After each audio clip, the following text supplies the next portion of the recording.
विकारं बिभ्रत भाषा कनककपिशं व्यजन्ती च मालायां रन्ध्राणवेणोऽद्रशुद्ध्या पूर्जन गोपवृन्दे वृन्दारण्यं सपदरम्नं प्रविशद गीतगीति कदा वृन्दारण्यं विमल यमुना तीरपुलिने चरन्तं गोविन्दं हलधरं श्रीधामा सहितं हे कृष्ण मधुर मुरली वादन विभो प्रसीदेत्याक्रोशं नमिष्मि विनेष्यामि दिवसा। क्या इस श्लोक में क्या सुंदर भगवान की स्वरूप की वर्णन किया गया है कि हमारे बिहारी जी का स्वरूप कैसा है। कहा मोर का मुकुट उन्होंने सर पर धारण किया, घुंघराली घुंघराली बालों की पलके हैं उनके, पीला पीतांबर पहना हुआ है, कानों में कनेर के पुष्प जो कुंडल के रूप में बने हैं, कनेर के पुष्प कुंडल के रूप में डाले हुए हैं, और गले में 5 रंगों की वैजयंती पुष्प माला, नट का भेष बनाया हुआ, और अपने होठों पर बंसी रखी है, मीठी मीठी तान उस बंसी की वो छेड़ रहे हैं, मीठी मीठी बात छेड़ रहे हैं, और उस बंसी को बजाते हुए वो वृंदावन में गौ धूली बेला जिसको हम बोलते हैं प्रवेश करे हैं। पीछे पीछे बाल बाल उनकी लोग पावन गीत कीर्ति का गान कर रहे हैं। तो कितनी बढ़िया वो मुहूर्त गौ धूली बेला। आज भी विवाह के लिए अगर कोई मुहूर्त नहीं मिले तो हमारे पंडित जी गौ धूली बेला वो मुहूर्त निकालते हैं शादी के लिए। जब गौ माता आगे आगे जाती है और पीछे पीछे हमारे ठाकुर जी जाते हैं, और गौ माता के पांव की धूली जब उड़ती है तो कहते वो धूली इंसान की आयु को बढ़ाती है। ऐसी महिमा है। आज गौ माता तो रही नहीं, घर घर में कुत्ते हो गए। अब गौ धूली तो नहीं मिलती, कुत्ता धूली जरूर मिलेगी। सुबह देख लो, शाम देख लो, वो टहलते हुए जाएंगे और कुत्ते को घुमाने के लिए। आज बेटे के लिए समय नहीं, बेटी के लिए समय नहीं, कुत्ते के लिए समय है। उसके लिए कार भी है, उसके लिए गाड़ी भी है, बंगला है, धन है, नौकर चाकर है। समय नहीं आता। कभी कभी मुझको कभी हैरान हो जाता हूँ कि भैया इसने कुत्ते को रखा, जब कुत्ते ने इनको रखा है। समय नहीं आता। एक इंसान ने कहा मुझको, हम कथा कहीं कर रहे थे, उन्होंने कहा महाराज जी आपने घर पे आना है। मैं ठीक है, हम आ जाएंगे। शाम का समय में चले गए। हमने जैसे ही उस घर की बेल बजाई, घंटी बजाई, तो महाराज अंदर से ही आवाजें आती रही। दरवाजा को खोल नहीं रहा। 5 मिनट, 10 मिनट, 15 मिनट हो गए। कमाल है। रुकिए रुकिए आते आते, रुकिए रुकिए आते आते, बस यही बात। 15-20 मिनट गुजर गए, नहीं आ रहे। आखिर में आधे घंटे के बाद बाहर निकले, आइए महाराज जी आइए, पूरे थके हुए। मैंने क्या क्या बात है, इतने आप बड़ा सांस फूली हुई है आपकी, क्या कर रहे थे भैया इतने अंदर? महाराज क्या करें, वो 3 कुत्ते रखे हैं जी। तो मैं फिर क्या महाराज जी उन्होंने ना ਹੁਣ ਅਸੀਂ पिंजरा बनाया ਉਹਨਾਂ ਦਾ, ਉਹ पिंजरे वाले घर चों बाड़ਦੇ ਸੀ, ਇੱਕ ਨੂੰ ਬਾੜਦੇ ਸੀ, ਦੂਜਾ ਨਿਕਲ ਜਾਂਦਾ ਸੀ ਮੋਇਆ, ਤੇ ਦੂਜੇ ਮਗਰ ਪੈਂਦੇ ਤੇ ਤੀਜਾ ਨਿਕਲ ਜਾਂਦਾ ਸੀ। ਕਹਿੰਦੇ ਇਦਾਂ ਹੀ ਬਸ ਦੌੜਾ ਦੜਾਈ ਲੱਗੇ। ਕਹਿੰਦੇ ਮੈਂ ਮੂਰਖੋ ਸ਼ਰਮ ਕਰਦੇ ਥੋੜਾ। ਉਹ ਤੁਸੀਂ ਕੁੱਤਿਆਂ ਨੂੰ ਜ਼ਰੂਰੀ ਤਕਲੀਫ ਦੇਣੀ ਸੀ, पिंजरा ਲੈ ਕੇ ਮੇਰੇ ਕੋਲ ਆਏ ਤੇ ਮੈਨੂੰ पिंजरे 'ਚ ਬਾੜਦੇ ਅੰਦਰ ਲੈ ਜਾਂਦੇ। तो ऐसा हाल है कि कहने का मतलब है गौ माता नहीं दिखेगी, लेकिन कुत्ता घर घर में दिख जाएगा। देखो कभी कभी सोच में पड़ जाते हैं कि कुत्ते के भागे देखो इंसान के भाग से कितने बड़े हैं। नहीं भैया, शास्त्र कह रहे हैं गौ धूली बेला, और ठाकुर जी का जन्म हुआ था गौओं के लिए हुआ। गौ सेवा सबसे बड़ी सेवा है। जिस सेवा के पीछे ही भगवान इस धरती पर आए हैं। राम रूप में भगवान को गौ माता की सेवा करने का अवसर नहीं मिला। 14 वर्ष का वनवास मिल गया। अवसर नहीं मिला। त्रिजट नाम के एक ब्राह्मण को लाखों गौएं दान कर दी, लेकिन सेवा करने का अवसर नहीं मिला। तो राम जी ने सोचा कि इस जन्म में मैं सेवा नहीं कर पाया, लेकिन एक जन्म अगला लूंगा, उसमें मैं सदैव गौ माता की सेवा करूंगा। और वो अगला जन्म भगवान श्री कृष्ण का, गौ माता की सेवा का। इसलिए गौ माता की सेवा के बिना हमारा दुख दूर नहीं हो सकता। आज हमारे दुखों का कहीं ना कहीं कारण गौ माता है। आज नहीं तो कल समय आएगा, गौ माता को फिर लाना पड़ेगा, विवश होकर लाएंगे। क्यों? क्योंकि खान पान तो शुद्ध नहीं है। आज जो हम अनाज खा रहे हैं उसमें तरह तरह की खादें डली हुई हैं, दवाइयां डली हुई हैं, कैंसर इत्यादि भयानक भयानक महा जो जिन रोगों के कभी नाम भी नहीं सुने थे हमने पिछले जमाने में, अब तो वो रोग पैदा हो गए हैं कि विचित्र, हैरानी होती है।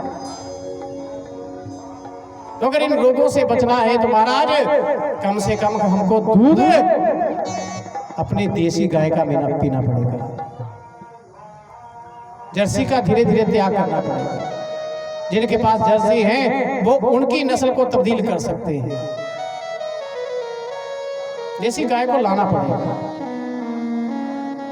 अमेरिका कनाडा में गिर गांव की नस्ल सबसे ज्यादा बढ़ रही है, लेकिन साडा पंजाब है जरा कहते नहीं जी सानू मझ दा दूध चाहिए। शास्त्र कहते हैं कि भैंस के दूध को किसी भी पूजा में आप प्रयोग नहीं कर सकते, किसी भी पूजा में। तो बताओ महाराज किस काम का होगा? ठाकुर जी को भोग नहीं लग सकता, पूजा में उसका प्रयोग नहीं हो सकता। हाँ, मानता हूँ इस बात को कि भैंस का दूध बढ़िया होता, फैट ज्यादा होती है, उसकी माखन ज्यादा निकलता है और घी ज्यादा निकलता है। लेकिन शास्त्र कहता है जी भैंस का दूध उसी को पचता है जो शरीर से मेहनत करता है। लेकिन जिन्हें सारी दिहाड़ी सोफे पे बैठे रहना, बैठते बैठे दुकान पे बैठे रहना, दूध नहीं पच सकता। शास्त्र कहते हैं जैसा पियो पानी वैसी हुई वाणी, और जैसा पियो दूध वैसा हुआ बुद्ध। हमारे ब्राह्मण जो थे वो बड़े बड़े ग्रंथ कंठस्थ, वेद कंठस्थ कर लेते थे, ऐसे थोड़े कर लेते थे। आज किसी को बताओ कि भैंस का दूध पीने वाले आ जाए, बोलो श्लोक इसको रटाओ, नहीं रट सकते। देख ही रहो आप अपने बच्चों को, तो बड़ी जरूरत है। अब वो जो पिछले जन्म के संस्कार थे सुखदेव जी में, उस कथा के प्रति जब प्रीति को सुना, एक श्लोक कान में पड़ा तो झट से चल पड़े। और साढ़े इतने कथा भी समाप्त हो जाए ना तो कोई घरों ही नहीं हिलता, काम मुक्केगा तो चलांगे जी। और काम मुकदे नहीं, कथा मुक जाती है, कथा समाप्त हो जाती है लेकिन काम नहीं मुकता। जहां तक कि मरने के बाद भी जिम्मेदारी पूरी नहीं होती है। नहीं जी 10वां आ गया जी, क्रिया आ गई जी, हाँ जी साल हो गया पूरा, बार की आ गई जी, ज्वरी आ गई जी। मरने के बाद भी इंसान जिम्मेदारियों से फ्री नहीं हो पाता। इसलिए कुछ समय भगवान के लिए निकालो। जब भगवान का नाम कोई बोले तो उसके पीछे पीछे बोलो। क्यों? क्यों कहते हैं आज बोलने को बेजुबा तू बोलता नहीं, आज बोलने को बेजुबा तू बोलता नहीं, लेने को हरि नाम मुख को खोलता नहीं। आज को ना बोलना उस दिन याद आएगा, तू बोलना तो चाहेगा पर बोल नहीं पाएगा। कहेंगे तुम्हारे पास वाले बोलो राम, तो कहेगा हाय, वो नहीं राम निकलता, उनसे हाय निकलता। अगर तुझे आराम की तलब है तो तू एक काम कर, अगर तुझे आराम की तलब है तो तू एक काम कर, राम की शरण में बैठ कर राम राम कर, आराम अपने आप आ जाएगा। सुखदेव जी आए हैं, सुखदेव जी को सारे का सारा भागवत महापुराण का श्रवण करवा दिया, और इसी सुखदेव जी महाराज ने राजा परीक्षित को कथा सुना। सुन आदित्य ऋषि कहने लगे महाराज हम ये जानना चाहते हैं कि आखिर परीक्षित पर ऐसी कौन सी विपत्ति आ गई, का श्राप लगा, का श्राप क्यों लगा? बड़े धर्मात्मा राजा थे, उनको कैसे श्राप लग गया? उनसे कौन सा ऐसी अवहेलना होगी किसी की, ऐसा पाप कर्म हो गया कि उनको श्राप लगा? तो परीक्षित का जन्म कैसे हुआ, उनको श्राप कैसे लगा, हमको पूरी कथा सुनाइए।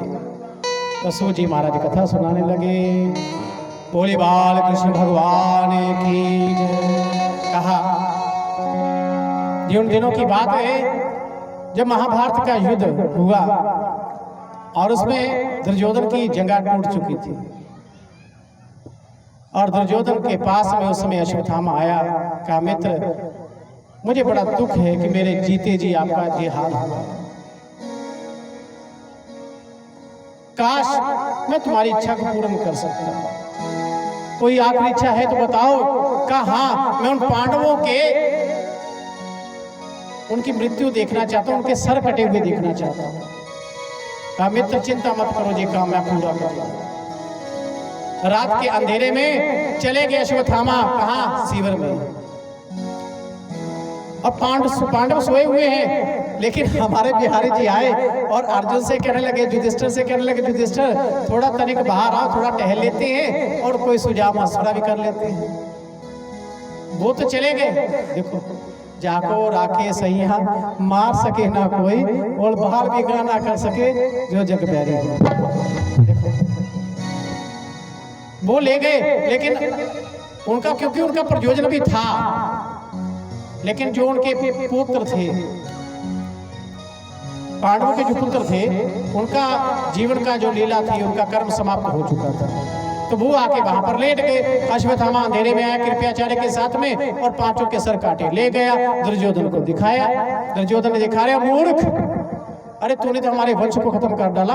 मेरी तो दुश्मनी पांडवों से थी, उनके पुत्रों से थोड़ी थी। ये क्या कर दिया तूने? अब अर्जुन तुमको नहीं छोड़ेगा, भाग गया यहां से। अश्वत्थामा भागा। इधर द्रौपदी ने अपने पुत्रों को देखा तो चिल्लाई, हे नाथ, हे धनंजय, हे कृष्ण। भागते हुए सभी आए। द्रौपदी क्या हुआ? द्रौपदी रो रही है। ओहो, ये किसकी करतूत? अश्वत्थामा को। अर्जुन ने कह दिया, मैं अश्वत्थामा को जीवित नहीं छोड़ूंगा। अश्वत्थामा के पीछे पीछे भागे। अश्वत्थामा आगे आगे स्वयं पीछे पीछे। अश्वत्थामा डर गया कि अर्जुन छोड़ेगा नहीं, तो क्या किया? ब्रह्म अस्त्र छोड़ दिया।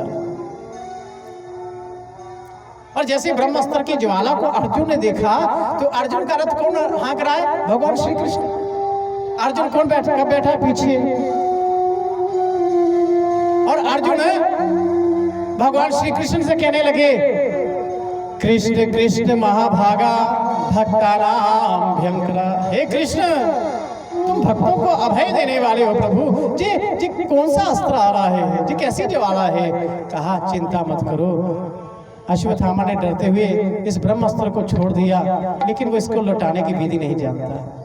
तुम इस अस्त्र को अपने ब्रह्मास्त्र से लौटा दो।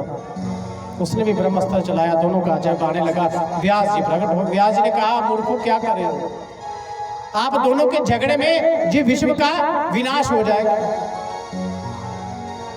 होता कि नहीं होता? कभी मोहल्ले में दो लड़ाई लगती हो ना, दो की, तो उनको ये नहीं पता कि हमारे इस झगड़े में कितनों का नुकसान हो जाएगा। कहा विश्व का विनाश हो जाएगा, इसको लौटाओ। अर्जुन ने प्रणाम किया और जब ब्रह्मास्त्र को उसको लौटा दिया।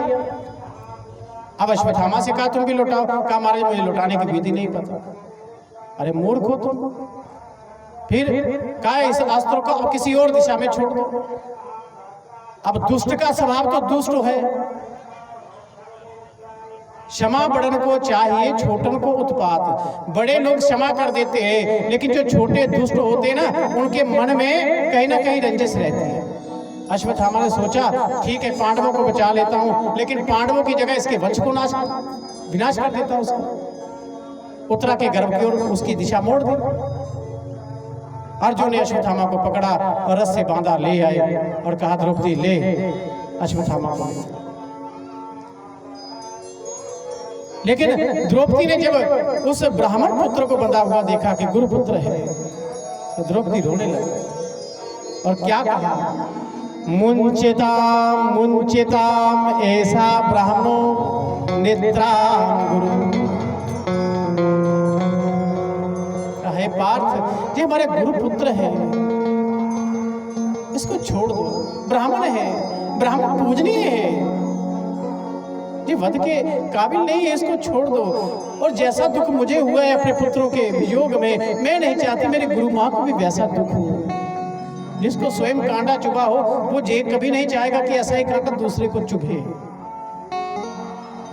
द्रौपदी ने कहा छोड़ दो। कृष्ण कहता नहीं, आताताई को छोड़ना नहीं चाहिए और ब्राह्मण का वध भी नहीं करना चाहिए। अर्जुन फंस गए। ब्रह्म बंधुर न हंतव्य आताताई विधारणा। अब क्या करें? तो अर्जुन ने अपनी बुद्धि का प्रयोग किया और उसका जो मणि माथे की मस्तक थी ऊपर का, वो मणि उतार दिया। जहाँ ब्राह्मण जो पतित ब्राह्मण है उसका अपमान कर दो तो उसका जो व्यवहार है, जब उसको अपमान कर दिया तो वो मृत्यु से भी भयंकर है, मृत्यु से भी भयंकर। वो ब्राह्मण स्वयं भी मर जाता है अपमान करके छोड़ दिया जाए तो। महाराज अश्वत्थामा को छोड़ दिया। भगवान श्री कृष्ण ने पांडव पुत्रों का उदरदैहिक संस्कार इत्यादि क्रियाएं करवाई और जाने लगी कहाँ?